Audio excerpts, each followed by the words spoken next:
icyo nshaka kubwira isano y'inka mu bwiru, inka n'ingoma n'umuntu ni ikintu gikomeye. Ni ikintu gikomeye cyane mugani. Icyo nshaka kuvuga ni uko no mu banyarwanda ba mbere, yego, ba mbere abo twita ibimanuka bamanukanye n'inka muri mitologi y'u Rwanda ariko bivugwa. Barimo ba Sebizeze, barimo ba benshi. Sebizeze Sabiyogera abo ni ibimanuka bya mbere. Ibimanuka bya kabiri birimo bariya ba Rurenge n'aba Gatutsi n'aba Ntuza n'aba Kazigaba, abo bose bagiye bamanukana inka. Kandi ikindi ni uko ku rugamba mu gihe wateraga ikindi gihugu, ikintu cya mbere wagombaga kuzana ni inka. Warabanyagaga. Reka mwongera akandi kantu. Yego. Kuko nko mu bwiru bumwe bwahawe Alex Kagame, umuganura utangira muri Kanama, uhera muri Kanama, niho uturuka muri Kanama. Ijambo ryanditse uturuka muri Kanama, ariko guturuka muri Kanama siho bawizihiza.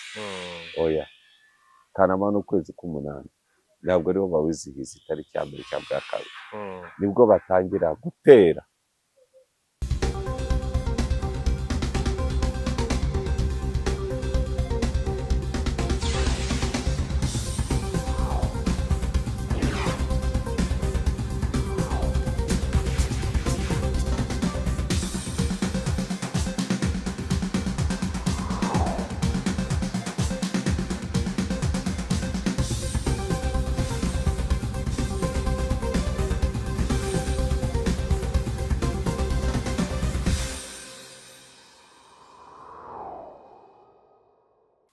Yego, mwaramukanya amahoro y'Imana bakunzi ba One Nation Radio. Ni radio mbibutse ya diaspora y'u Rwanda, ijwi rya diaspora y'u Rwanda.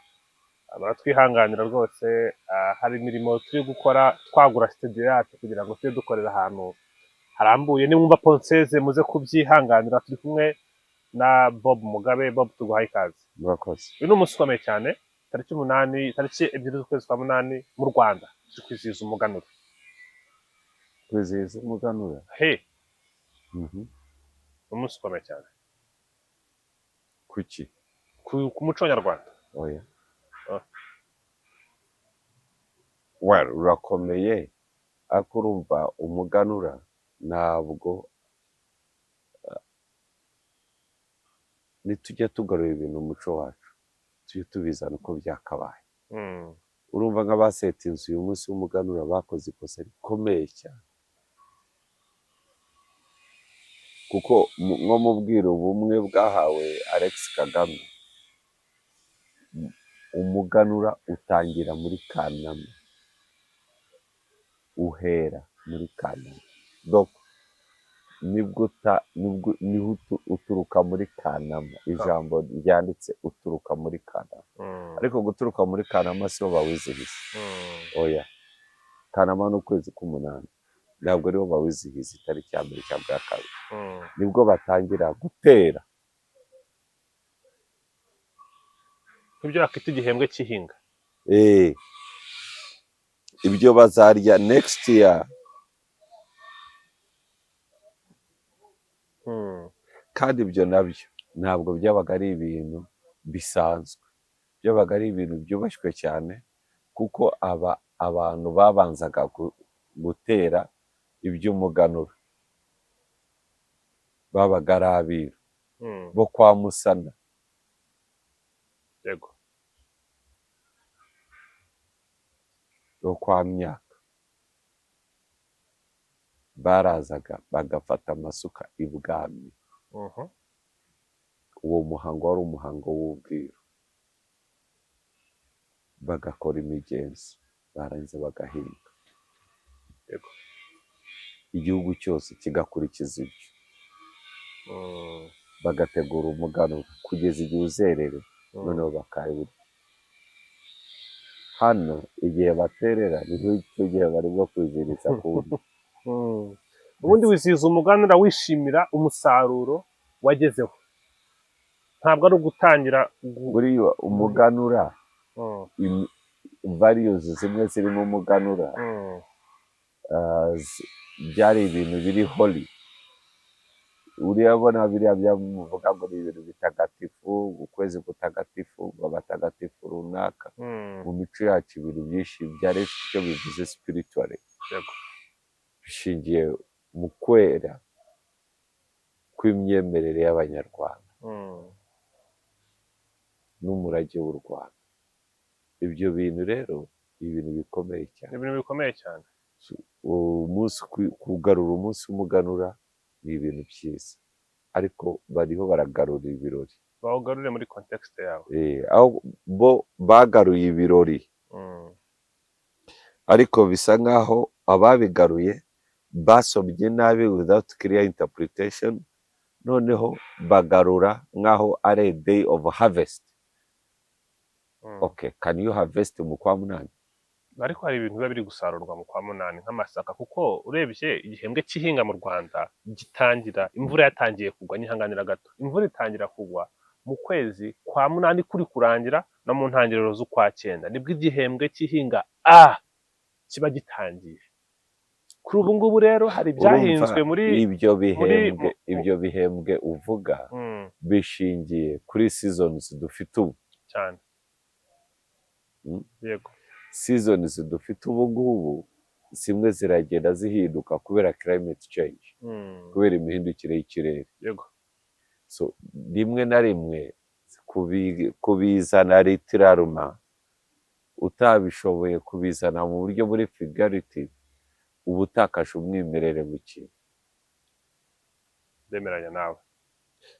ubu urabona gahunda ya Girinka, iriya gahunda ni gahunda nziza yarangaga abami cyane cyane bitwa ba Mutara, abami b'ubugiri. ikibabaje abaturage bo bahereza inka bafite ibibazo by'imyumvire. bamwe urayibaha aho kumva amata bakumva ifumbire. ku byombi birakenewe, ayo mata n'ifumbire. ariko what is fast? Fast ni ifumbire, kuko inka ntabwo izabanza kubyara, izabanza kutamase uyakusanye uyagire ifumbire, hanyuma izabe ibyara, hanyuma utangire unywa umuhondo ukizaho amata. so muri make ubu nguhaye inka naba nguhaye ifumbire, mpaye inka waba umpaye amata, ariko waba umpaye n'ifumbire. so ni iki kibanza? uhabanje inka izabanza ikampa ifumbire, hanyuma ikazampa amata nyuma. kereka uyimpaye ariko yose ko ukiri bwo kwivuguruza, nguhaye inka mba nguhaye iki? ubu mpaye inka irimo ibintu byinshi. oya, mba nguhaye iki? mu muco nyarwanda ubu mpaye amata. ntabwo ari ikibazo cy'umuco. uwo muco ushingiweho mindset. uvuga ngo urayimpaye uretse ngo inkure mu bukene. uwo muco ushingiweho mindset. inka ifite impamvu. ikintu cya mbere, ikintu gitera bwaki cya mbere ni ukutanywa amata. icyo ndacyemera cyane.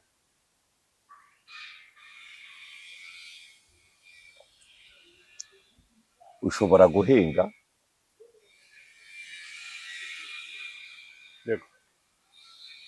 ukanarya ariko ukarwara bwaki. ushobora guhinga ukanarya ariko ukarwara bwaki, ukeza ariko ibyo uriye ntibigire impinduka ku mubiri. yego. so mu kintu cya mbere iyo tuguhaye inka mu kinyarwanda iri physical, iri spiritual, iri na economical. si inka gusa ntabwo ari inka inka tuyifata mu buryo butatu. uburyo buri physical mu kinyarwanda bisobanura kuba ihari igaragara, ihari igaragara. yego. ayo nakwita ngo ni inka igaragara bunyama. cya kabiri, inka ibiri economical, yagufasha kwikura mu bukene. yego. no gutuma ubaho neza. icya gatatu inka iri spiritual. yego So iyo ukuyeho ibyo byose igasigara inka ubwo gusa spiritual ifite icyo isobanuye, yego ifite ubusobanuro. ubusobanuro buri hagati y'isano y'umuntu n'inka. yego Ndabizi abadukurikira bashaka kuvuga bati Mugabe byazanye bya bindi byo mu Mutara n'ibiki bullshit, turifite biliyoni zingahe kubaka ama etaje nkarya amagi buri munsi nkagira gute, ariko uzi impamvu amata apfa vuba avura vuba nuko aba yuzuye intungamubiri zose.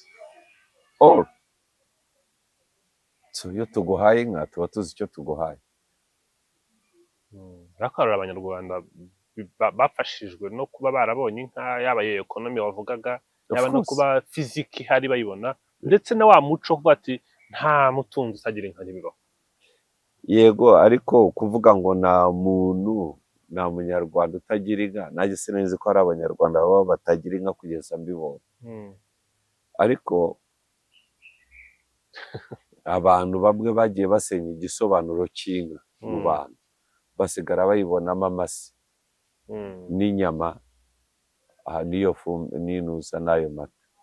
Amata nayo ukumva ahubwo ukabona famiye yose ngo ninywa amata. ariko ibyo bitatu tuvuze bikubiye mu kintu kimwe kiri ekonomiko. Icyo nshaka kubwira isano y'inka mu bwiru, inka n'ingoma n'umuntu ni ikintu gikomeye, ni ikintu gikomeye cyane mugani. So icyo nshaka kuvuga ni uko no mu banyarwanda ba mbere, yego ba mbere abo twita ibimanuka bamanukanye n'inka muri mitologi y'u Rwanda ariko bivugwa. barimo ba Sebizeze, barimo ba benshi. Sebizeze Sabiyogera abo ni ibimanuka bya mbere. Ibimanuka bya kabiri birimo bari aba Rurenge n'aba Gatutsi n'abanuza n'aba Kazigaba, abo bose bagiye bamanukana inka. Kandi ikindi ni uko ku rugamba mu gihe wateraga ikindi gihugu, ikintu cya mbere wagombaga kuzana ni inka. Warabanyagaga. Reka mwongera akandi kantu. Yego. Mu kintu umwami w'Abanyankore nigeze kukubwira, warwanye na Rwabugiri, bamwitaga Rwamigereka.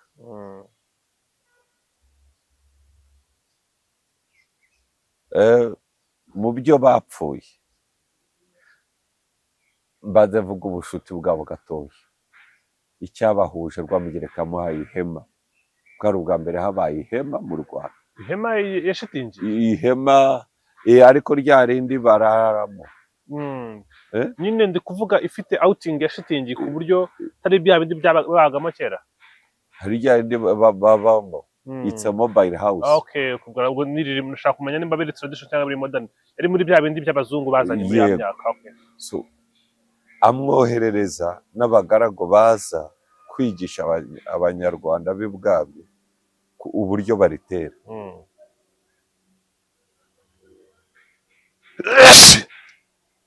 Mumbabarire. Bless you. Twese abanyarwanda, kubera yuko reka mvuge kuri Rwabugiri yari umwami w'intambara. So he was mobile. Yashoboraga kugaba igitero ahantu akazagaruka hashize umwaka, kuko aho yatsindaga yarabanzaga akahubaka urugo, akahatera ikigabiro, akahashaka umugore, akahamara umwaka ahagira u Rwanda. Ko yabaga yagiye kugarura u Rwanda. Ibyo twarabiganira ntabwo tubisubiramo cyane, ntabwo tubisubiramo. Yarazi neza igisobanuro cyo kugarura u Rwanda. Uwo muntu uhora uri mobile, iryo hema ryaramushimishije cyane. noneho kubera ko yararyimukanaga akarijyana aho agiye hose gushinga urugo. Ubwo muri ya minsi ya kera byamusabaga kuhindahinda kugondagonda aho azarara, yego noneho atwara ihema ryo gushinga iminota 2 akababonye inzu. yego ndagira ngo mwumvishe yuko ibyo byatumye ubucuti bwabo bukomera, kuko na Rwabugiri yamwoherereje izindi gifts nyinshi. Noneho Rwamigereka akoresheje abatasi be, yitwaga Ntare Rwamigereka, akoresheje abatasi be amenya ko mu Rwanda bafite inka zihariye zitwa inyambo. Bazibonye Rutaraka. Rutaraka ni haruguru ya Ryabega, hano muri Nyagatare. kuko Rwabugiri yari afite urugo.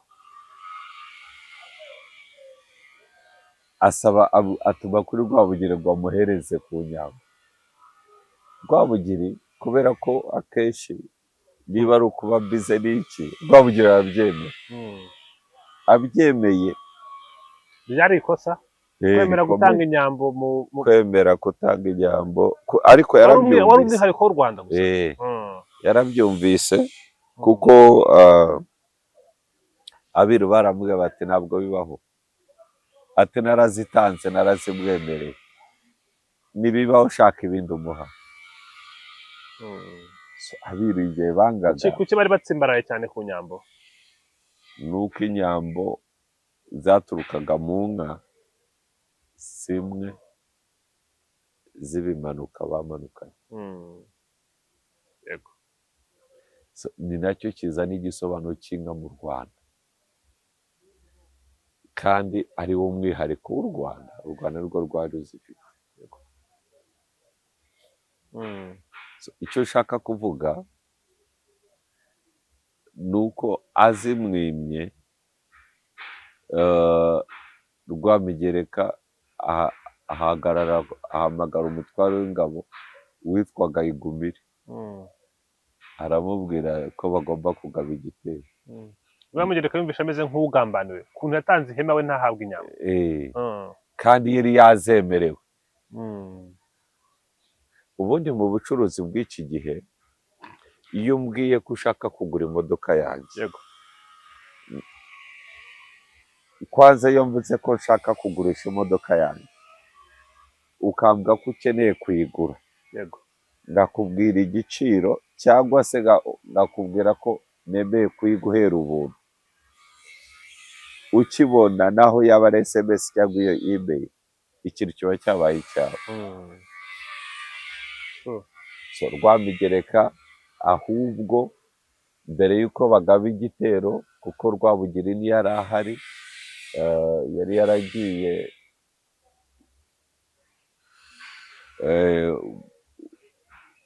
ku rugamba mu gitero cyo mu Buntu Buzimba. Muri Tanzania hari? Oya, ni hafi ya Kongo, hari harimo na za hariya Buntu Buzimba, hari harimo na za Rumarangabo. Za Rumarangabo. Oya. Hafi na Rwicanzige. Oya. Hari ujya muri Kivu y'Epfo. Okay. Naho yagiyeyo koko. Noneho icyo babyumvise yuko Rwabugira adahari. Oya. Abiru babimenye yuko Igumira arimo gushaka kugaba igitero, bafata inka z'inyambo zari mu mishongi hariya nakubwiye Nusa, Rutaraka. Uko hariya hose bahita mu mishongi, bakurayo inyambo, bakurayo n'umugore wa Rwabugiri, barabazana. Ariko bohereza babazana mu rugo rwa Rwabugiri rwari Isakara, Kibungo y'ubu ngubu. Noneho ariko boherezaho izindi nka nziza, bashyirayo n'undi mugore mu rwego rwo kujijisha ubutasi bw'abariya. Noneho Ntare Rwamigereka agaba igitero mu Rwanda.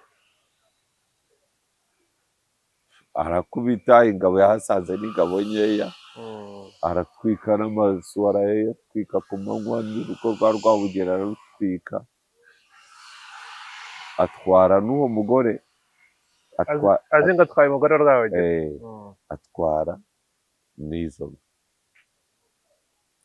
Rwabugiri avuye mu buntu buzindu akubitana n'intumwa, zitabara watewe, urugo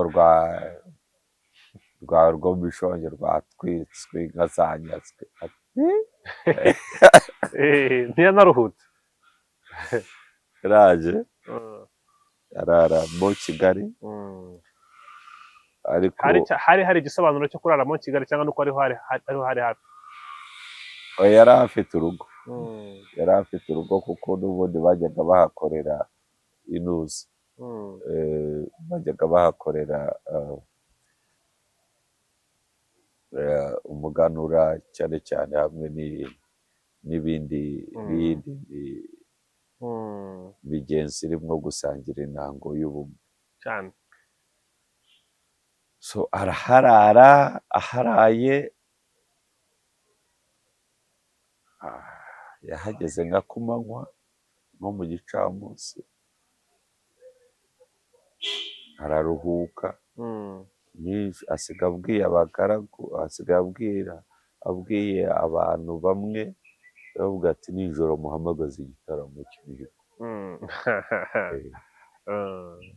aho kuri iyo mu Kigali arahagije, aribambura nka saa 3 zangahe, igitaramo kirimbanyije, aravuga ati muhamagare ingabo zose, turahurira i Bugesera.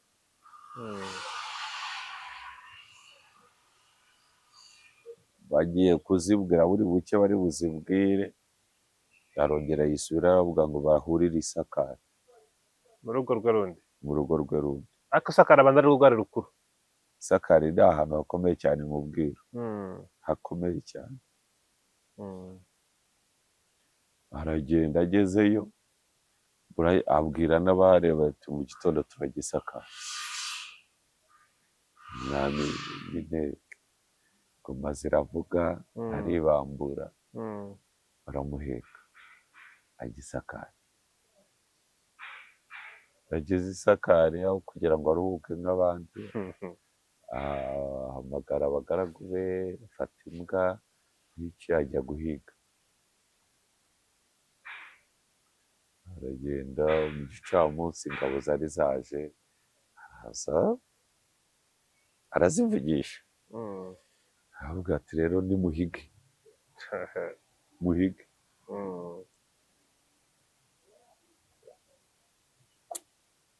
Ingabo barivuga, abandi bariyerekana, barahiga, imihigo sinakubwira.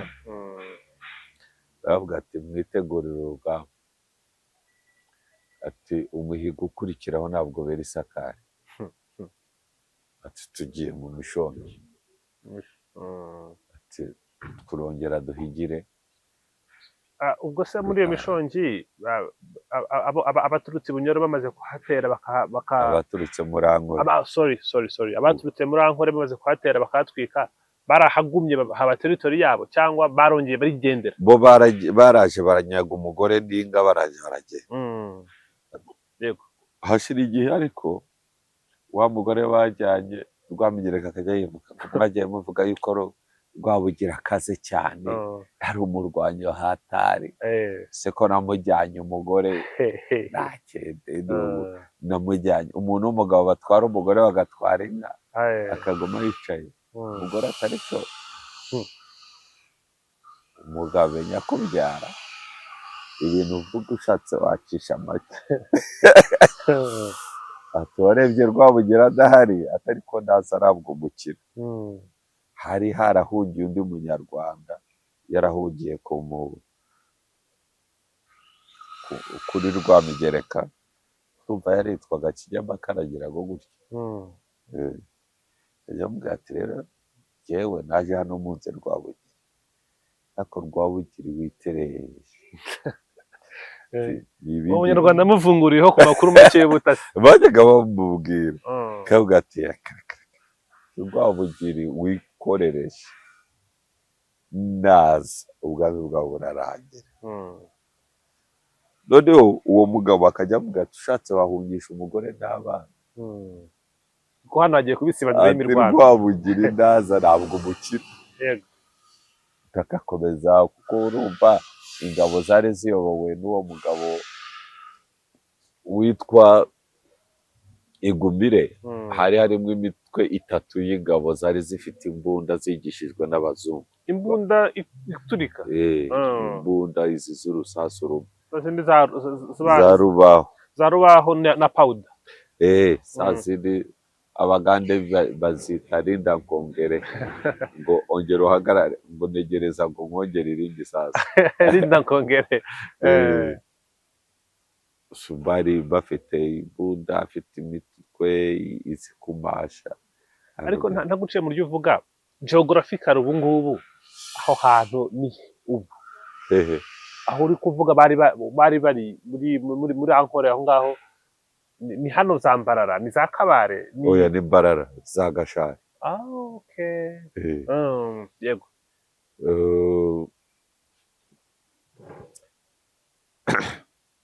Ibintu birakomera. Rwamigereka yohereza amenya ko Rwabugiri yaje mu Rwanda. Yohereza intasi ziraza basanga Rwabugiri ageze mu Mishogi nyine kuri rwa rugo batwitse kuko bahise bubaka hamaze gukorwa nabi imigenzo yo guheza no kugira baraza bareba abanyura mu ngabo barazireba intumwa abo bagabo bari baraje babeshya Rwabugiri ko bahunze Ntare Rwamigereka kandi ari intasi za Rwamigereka. Babonye ibintu bihabaye. Ariko ngo intasi nihanganira gato mu gutanga amakuru y'ibyo zabonye zayatangaga zite? Zasabaga ko zitoroka zikongera zigasubirayo. Zarakusanyaga zabona akwiriye zigatoroka zigasubirayo. Yego. Noneho ariko byasabye ko zinagenda zigera kuri buri rugerero rwa buri mutwe w'ingabo. Bagera ku Bashakamba, Uruyange, Gangurarugo, mbese imitwe yose ishoboka Rwabugiri yari yayikozeho yiteguye urugamba. Ariko ingabo atarazibwira uwo bashaka gutera. Yego. Niho baza kumenya ko babagabo ari intasi batorotse basubiyeyo. Rwabugiri aravuga mutaguranwe nabo bataragera kuri Rwamigereka. Feri ya mbere yari igeze za Kamwezi niho Rwabugiri na ryahema rye yahawe na Rwamigereka. batera batyo Rwamigereka aza guhunga. Iguma iragwa ku rugamba abantu benshi. Haba ikibazo gikomeye cyane za Gashari ahantu henshi za Mbarara neza ahantu bita Gakeka hari ubu ngubu bahubatse ikibuga cy'indege. Abahima barahatsindirwa. Rwamigereka yagiye yirukanka n'amaguru. Abagore yarabanje kubafungisha ibiki. Ibyo byaba bihuye nyihanganira gato na bya bindi Museveni yavuze ya ntambara rero guhuza abanyarwanda n'abanyankore mu myaka 130 ishize. Yego. Okay. Yabaye intambara mbi cyane. Aho naho se kigiye yarahagaruye cyangwa byari kubwira Rwamigereka ko atagomba kumukinisha gusa ahagarura mu Rwanda cyangwa ntago ubundi gahunda yashakaga kuhagarura. Ariko urumva kugira ngo ugarure ahantu mu buryo bw'ubwiru byasabaga ko umwami w'aho hantu afatwa, ingoma ngabe ye igafatwa. Yewe ni nako byageze hano. Sizi iyo ntambara uvuze iyo Museveni yavugaga kuko hariho n'ahariya hari muri uyu Mutara witwaga Ndorwa wari warigenze warafashwe n'umwana w'umwami bahaye kwayobora araje adekarara ubwami bwe ashyiraho n'ingoma ye, ashyiraho mbega yesitara structure zose. umwana w'ubwami bwahe Bw'u Rwanda. Bisaba rero ko umwami w'u Rwanda yongera kuhatera. natera umuhungu we cyangwa umwuzukuru aramutera. Ndumva hari ingabo zari zahize kumutanguranwa barimo Rugaju rwa Mutimbo. yego Rugaju rwa Mutimbwe. Rwa Mutimbo. Wa wundi uva isigamigani ivuga ngo naguye mu matsi. Hamwe n'undi mugabo niba yitwa Munana, sinibuka neza.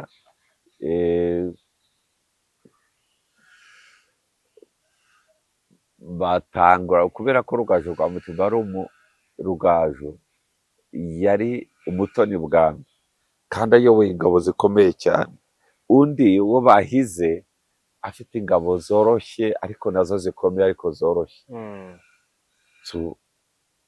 Bahiganwa kujya kwica uwo mugabo no kugarura aho hantu. Baramutanguragwa banahiga bavuga yuko uri mu bubanza undi. Iby'undi wa wundi muri ba bagabo babiri bo mu Rwanda, uri bumutange undi, undi aratwara iby'undi. Tuzi ko wumva icyo ngicyo. Ni nko kuvuga ngo njyewe nawe turahigira kujya kwa Peter. Uri bugere kwa Peter bwa mbere, njye nawe nigerayo bwa mbere ndatwara ibyawe byose harimo n'abagore n'abana. Byose biba bibaye ibyanjye. Ibyawe byose wabishyizeho wabibetinze. Ni gutyo byari bimeze. So Rugaju rwa Mutimbo bamukerwa mu Cyongereza babyita all or nothing. All or nothing. So Rugaju rwa Mutimbo nyine bamutanga umushi. Uwo mugabo ni gutyo n'amateka akomeye Mugabe ariko tugeza ariko ahanini ashingiye ku nka n'agaciro kayo, byanakomotse ku munsi w'ubuganura n'agaciro kawo. Si umunsi gusa byo kwitwa umunsi, urumva ariko icyo kintu cyo gutera ubundi bwami ugiye kugarura zanga ni kikwereka icy'inka ivuze mu mateka. kandi na Ntare Rwamigereka kwemera gutera u Rwanda aje gushaka inka yarazi icyo bivuze. Ntabwo ari inka y'amahembe gusa bana amata, ntabwo ari inka ari fizike cyangwa ari ekonomike gusa, iri na spiritual, iri no mu ntsinzi kugutsinda. Iyo naguteye nkakunyaga inka mba nakwatse intsinzi. Muri spiritualite y'u Rwanda, iyo nguteye nkakunyaga inka mba nakwatse intsinzi. Ni ukuvuga waneshejwe. Si ibyo gusa, mba nakwatse ubuzima, mba nkwatse n'ijambo, mba nkwatse gushobora kwivuga mu bantu no kuvuga amateka yawe n'igisekuruza cyawe. Mbese mba ngutwaye byose. Ni akaga gakomeye gufata. ubwo uransobanurira wenda reka ndeke kubishimangira nkubaze, ni akahe kaga karimo kuba hari ibintu byari bifite igisobanuro gikomeye cyane mu muco nyarwanda ubona bitagifite iki gisobanuro nk'inka n'umunsi nk'uwo w'umuganura? Ibyo bituma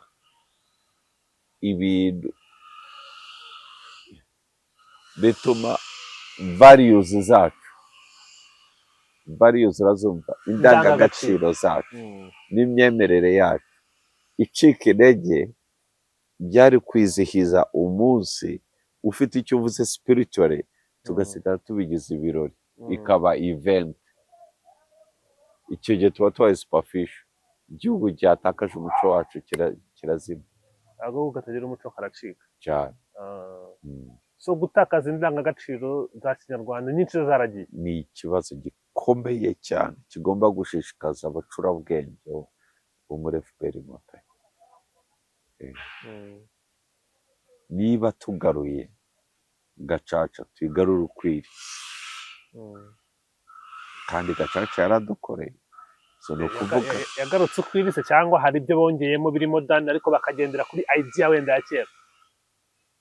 Yaragarutse kuko Gacaca n'ubundi umuco w'u Rwanda yakoreshaga nuko Mario yakoreshejwe muri jenoside gusa igahagarara, ariko wari umuco uriho kuko washingiraga ku buhamya ibyo abantu babonye. Ibyo umuntu utaragize icyo abona ntiyemerewe kuvuga. Kera n'ubutabera bw'u Rwanda bwagenderaga ku bimenyetso, ariko cyane cyane bushingiye ku buhamya, abakubonye uko byagenze. Tekereza ko iyo gahunda igarutse no mu nkiko zisanzwe ari byinshi byakemura. Buriya ari nacyo kigamijwe mu leta y'u Rwanda, mu gushyigikira gahunda y'abunzi. Abunzi yego. Ariko gusa abunzi nabo bashaka gukoramo nko mu buryo bwa kizungu kugira ngo bamodernizinge ubutabera, ariko ubundi abunzi ni umuco w'u Rwanda. Abunzi ni umuco nyarwanda. So umuganura, bottom line, mu gusoza uba ubona byagakozwe gute, byagahawe imbaraga zingana gute? Ubona bibabanze bafate abantu baba expert mu muco w'u Rwanda, babanze bamenye, they should take their time, bafate igihe cyabo, babanze bige umuganura wari uvuze iki mu Rwanda, hakorwaga iyihe migenzo, kuko buriya ikintu iyo gifite impamvu zacyo nacyo giherwaho imigenzo. Buriya iyo bakubwira ngo nta muntu uvugiriza nijoro, byari bivuze iki?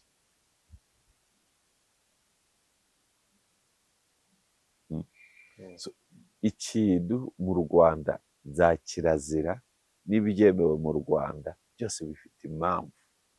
So iyo utaye iyo mpamvu ugasigaza ibirori, bitakaza umwimerere wabyo.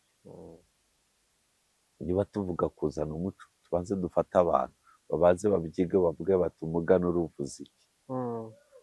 Be gufata gusa imico w'abazungu gusa ngo bavuga bati natwe twe dufite ikintu cyitwa umuganura, it was like a harvest festival, Thanksgiving. Yego, the Thanksgiving cyangwa ni harvest festival y'Abanyayisiraheli. Bati okay, bati umuganura nicyo twizihiza. Bagashaka kuwizihiza nk'uko bariya bizihiza iyo harvest festival cyangwa Thanksgiving. Twagiraga uburyo batera igihe cyo kubagara, n'umuntu wa mbere wafataga ku muganura yari umwami awuzaniwe n'abiru. Barangiza hagakurikiraho rubanda, umwami agahereza rubanda umuganura, na rubanda rukaganuza abandi. So mu gusoza muga n'umuganura muri iyi minsi, iyo wumvishe ibisobanuro bakubwira ko ntabwo bikiri ngombwa ko biba umugenzo gakondo cyane, no kuganura wakoze, umukozi wabashije gukora, ukwezi kwarangiye, uri umucuruzi washyizemo imbaraga, amafaranga yabonetse, bavuga bati uko byari bimeze kera ntabwo ariko bimeze ubu ngubu. Abantu ntabwo bagitegereje kubaho kuko bejeje. Umuntu yeza buri kwezi, umuntu ufite bizinesi yeza buri munsi. Kuvuga bati nacyo ni ikintu gikomeye cyane, ni ukubasha gukusanya umusaruro w'ibyawe, ugashyiramo ingufu mu kazi kawe, ukabasha kubona ikintu gifatika. Idea ituruka ku mateka kera. Icyo uvuze genda cyemera, ariko yaba ari cyo umuganura mu muco w'u Rwanda, yaba ari byo byari bivuze, ibyo ntabyemera. Ariko that's completely different. Completely different. That's ubifashe hejuru gusa mu kirere ngo ni ukwizihiza, wagira ngo ni ukwizihiza icya cumi cy'ibyo wejeje. That's not true. Umuganura ufite icyo uvuze, uri no mu nzira z'ubwiru. Iyo mvuga ubwiru ntabwo mba mvuga ibintu bihishe, mba mvuga ubucurabwenge bw'u Rwanda, mba mvuga spirituality y'u Rwanda iri inyuma ibintu byose bikoreka twizihiza. The idea behind it, n'imyemerere yacu, n'aho ituruka, n'indangagaciro dufite, n'ururimi rwacu, n'uko tubana, n'uko dusabana abageni. Ntabwo urugero, ujya ubona mu kujya gusaba abageni muri iki gihe, ni byiza yuko habaho gahunda yo guhuza imiryango, ariko habanza icyo bita imisango. Abantu benshi b'abanyarwanda kubera imisango kuyigira superficial, abantu benshi ntabwo bakiryoherwa n'imisango. hari aho nagiye ejo bundi nyihanganira nguciye mu ryo uvuga, nsanga umuntu wari uri Oya, gusaba turaganira nta kibazo ni na nawe. MC uzwi cyane, nshatse nakubwira n'izina rye, hari harimo abera baje muri ubwo bukwe, akazajya anyuzamo akavuga mu cyongereza, Imisango akayivuga mu imisango akayivuga mu cyongereza. Naravuze nti this is a mess, this is a bullshit. Naravuze nti ibi ntibibaho.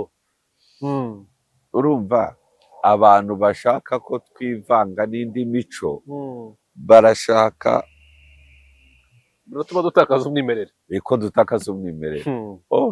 Si gutyo. Buriya ikintu cya mbere, imisango yabaga mu by'ukuri y'abantu bataziranye bahujwe no gusaba, nubwo baba baziranywe, ariko niba umuntu avuze ati impamvu nari bugushyingire,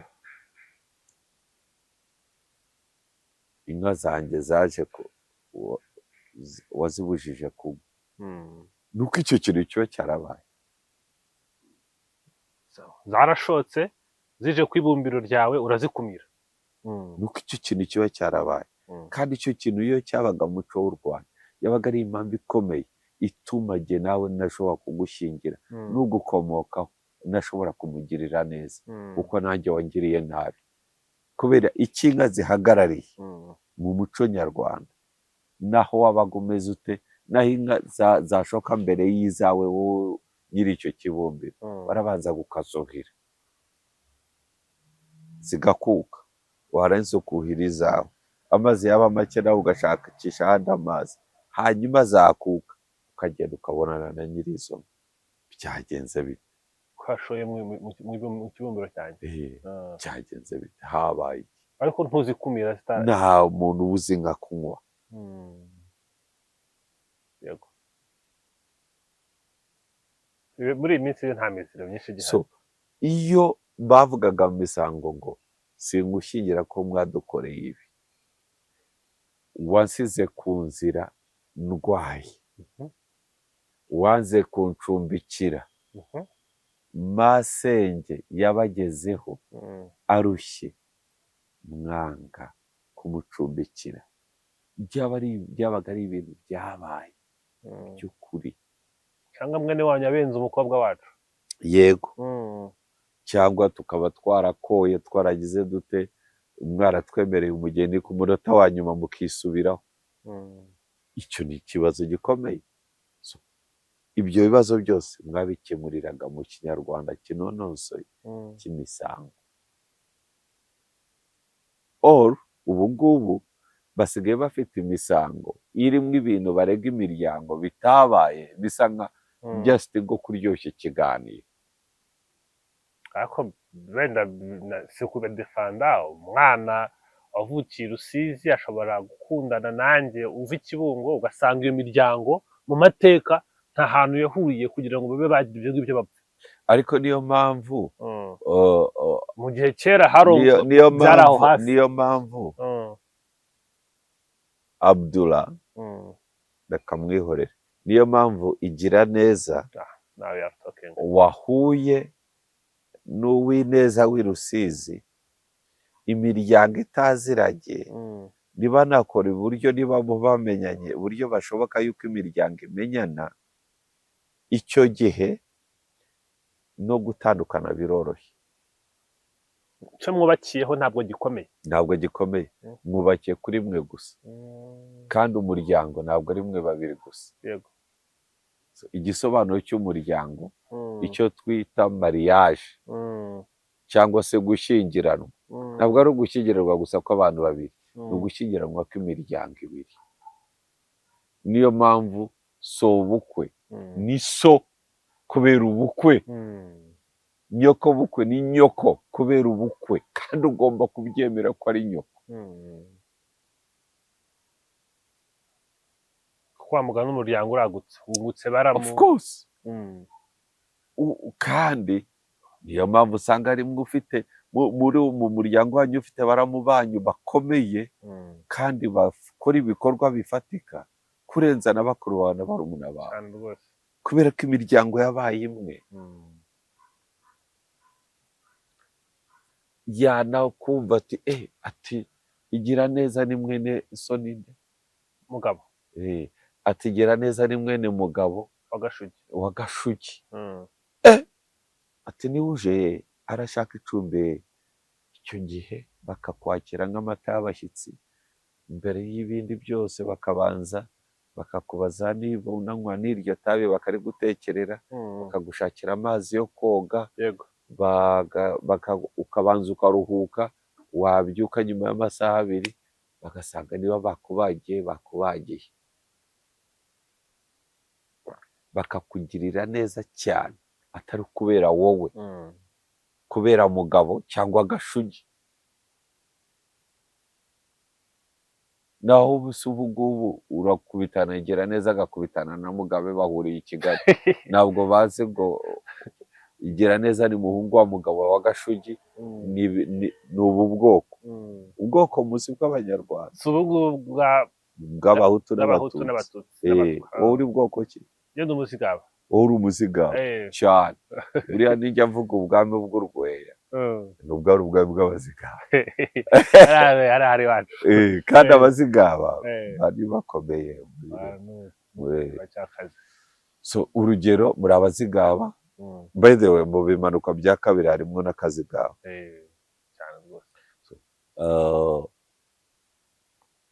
Ngenda Umutsobe, nakumva mwene mugabo wa Gashugi w'Umuzigaba cyangwa arahageze, naho umwana namumenye cyangwa naho namumenya gusa, uri wa mugabo wa Gashugi, urasa na sogokuru wawe ushaka, urakagabo na so.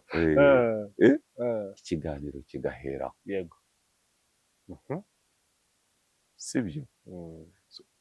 N'ubu ngubu niba bashaka bashaka ko ingo zikomera, bahurira ku kaminuza. Nose bahura n'umuntu kuri kaminuza ukamenya ngo nuwo kwande. Make sure aho muhuriye hose nimushaka mbe muhuriye i Burayi, amenye iwanyu akanahagera, nawe ukagera iwabo, kandi mukagira uruhare mu guhuza iyo miryango ikamenya. Ariko ntekereza ko ariyo mpamvu habaho kubanza kwerekana umugeni, kuko niba mfite umwana nikundira ngomba kujya kumwereka mu rugo, nawe azagira umwanya wo kujya kunyereka iwabo.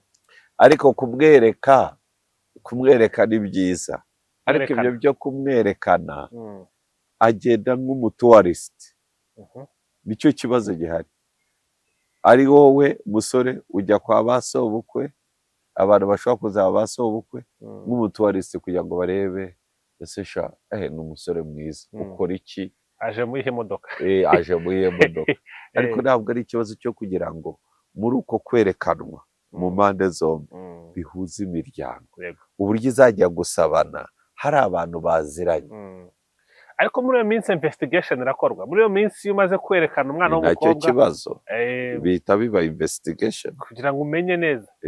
Ariko ubu no kujya gufata gahunda yo kumwerekana, akenshi ubukwe bwanyu buba burimbaye. Aha ni tariki mamuyizi.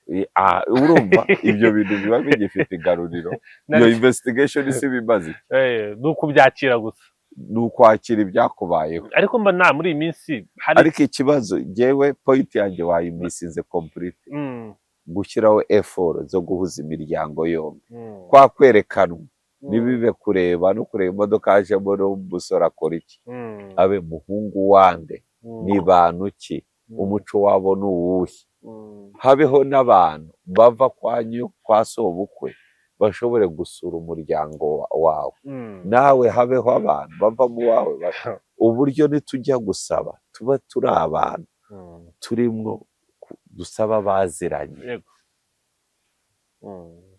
Twe kugenda ngo tubeshye imisango ngo n'ubundi ngo twari dusanzwe tubanye iki. Abo bantu nubwo amera icyo babona, n'umuntu uvuga iyo misango wamukodesheje, ibintu byose biri fake. Hari aho nagiye mu bukwe baravuze turiya musore yigize kubenga umukobwa wacu, niyo mpamvu nabiguhayemo urugero. Ariko bari ukuryoshya ikiganiro ni ukuryoshya bampa ikiganiro. mikoro ndavuga ariko si ukumubenga byo kumubenga ni uko namusobanuriye ko nari ndi ku mashuri kandi haburaga igihe gito ngo nyarangize dukomeze arambwira ngo ntabwo yakihangana dukomereza ikiganiro aho ngaho ariko ni ikintu cyari kiri made up bakiremeye aho ngaho. Yego tuvuge yuko n'ubundi n'ubusanzwe no mu mihango iyo session yabagaho, ariko iyo session yabagaho mu rwego rwo kugira ngo bamenye umuco w'imiganire yawe n'ukuntu musobanutse no kugira ngo bamenye abo muri bo. Ariko ubundi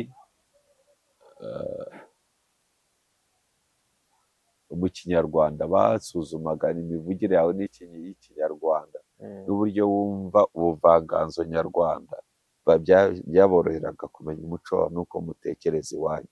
Ntabwo habagaho abantu bavuga imisango bakodeshejwe cyane. Reka dusoze iki kiganiro cyiza kiraramfashije neka ko kirufasha n'abantu ko kirimo amakuru menshi abantu bakwiriye kumenya impamvu ibintu bibaho. Ariko nifuriza abanyarwanda umuganura nifure ngiye kukusorezaho n'iki ubwira abantu bakurikiye One Nation Radio kuri uyu munsi w'umuganura. Bagira umuganura mwiza mu gihe tukiwizihiza gutya, bagira umuganura mwiza kandi umuntu aganurire umuturanyi we. Namwe nizere ko muri bunganurire. By twebwe you mean audience ya One Nation Radio? Oya, na One Nation ubutegetsi bwayo cyangwa ubuyobozi butanga umuganura. Ako ni ukuri umuganura pe. Umuganura ntabwo nabo batuganurire, na audience nayo yemerewe kutuganurira, kandi ndabashimiye mwakoze. Wakoze cyane.